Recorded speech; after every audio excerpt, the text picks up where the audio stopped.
We begin the day's other headlines in Australia, where the surviving suspect in the mass shooting at Bondi Beach has been charged with 15 counts of murder, one for each of the victims, and 59 charges in all.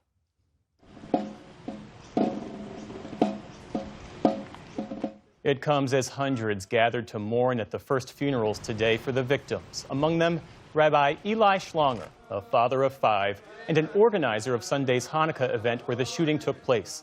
The youngest victim, 10-year-old Matilda, whose last name was withheld. She immigrated with her parents from Ukraine to escape the war. Her funeral will be held tomorrow. The oldest killed, 87-year-old Alex Kleitman, who was also a native of Ukraine and a Holocaust survivor. He died shielding his wife from harm. Former special counsel Jack Smith testified privately to lawmakers today and reportedly said his investigators developed proof beyond a reasonable doubt that President Trump criminally conspired to overturn the 2020 election.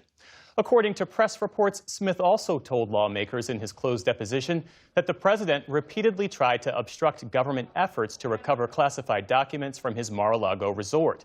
Smith had asked to testify publicly, something President Trump has said he supported. House Judiciary Republicans, however, rejected that request. The U.S. Senate today passed a massive defense bill, even as it's causing some friction with the White House and Pentagon. Inside the National Defense Authorization Act is a record $901 billion, including a nearly 4% pay raise for troops. At odds with the administration, the 3,000-page bill pressures Defense Secretary Pete Hegseth to turn over unedited footage of an alleged drug boat strike from September. The bill also reins in the president's ability to limit troop numbers abroad and authorizes more U.S. money for weapons to Ukraine.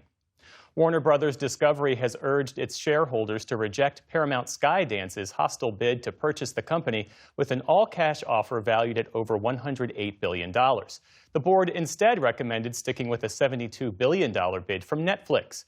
In that letter to shareholders, Warner Brothers said Paramount's offer relied too heavily on borrowed money and carried significant risks and costs. Paramount defended its direct offer as a superior value, and the decision ultimately rests with shareholders who have until January 8th to vote on Paramount's offer. Separately, the Academy of Motion Picture Arts and Sciences announced the Oscars will move online exclusively to YouTube starting in 2029, leaving broadcast TV for the first time ever and leaving ABC where it's been shown for the last 5 decades. Senators threw sharp questions at FCC Commissioner Brendan Carr during his first congressional appearance since the agency pressured broadcasters to remove ABC late-night host Jimmy Kimmel from the airwaves earlier this year. What government cannot do is force private entities to take actions that the government cannot take directly. Commerce Committee Chairman, Texas Republican Ted Cruz, had previously called Carr's comments, quote, dangerous as hell. Today, Democrats pressed Carr on whether he was politicizing an independent agency. Just so you know, Brendan, on your website, it just simply says, man, the FCC is independent. This isn't a trick question. Okay, the FCC is yes not. Or no? Is not. Okay. Is not. So is your website wrong? Is your website lying? Possibly. The FCC is not an independent agency. During that hearing, the FCC's website changed, removing the word independent from its mission statement. Also on Capitol Hill, the Senate voted 67-30 to confirm Jared Isaacman to be NASA's next administrator. The billionaire tech entrepreneur and close ally of SpaceX CEO Elon Musk was tapped twice for the role. President Trump pulled his nomination earlier this year amid his public falling out with Elon Musk, only to renominate him last month. That's as FBI Deputy Director Dan Bongino says he will resign his post next month. The former Secret Service agent was previously a right-wing podcasting personality. He hasn't shared his future plans. During that time, he spread provocative conspiracy theories, including about the Epstein files and the investigation into the D.C. pipe bomber. It was an across-the-board sell-off on Wall Street today. The Dow Jones Industrial Average had the smallest loss of the day at nearly 0.5%.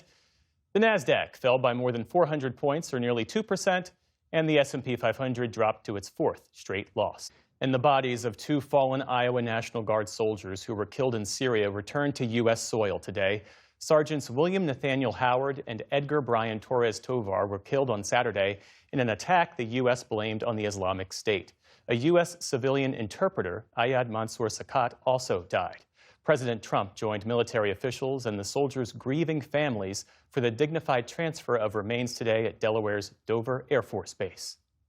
Still to come on the NewsHour, we delve into one proposal to address rising healthcare premiums by putting money into health savings accounts, the global implications of the U.S. blockade on sanctioned oil tankers from Venezuela, and a Brown University student discusses the trauma he's experienced from the recent shooting and past gun violence.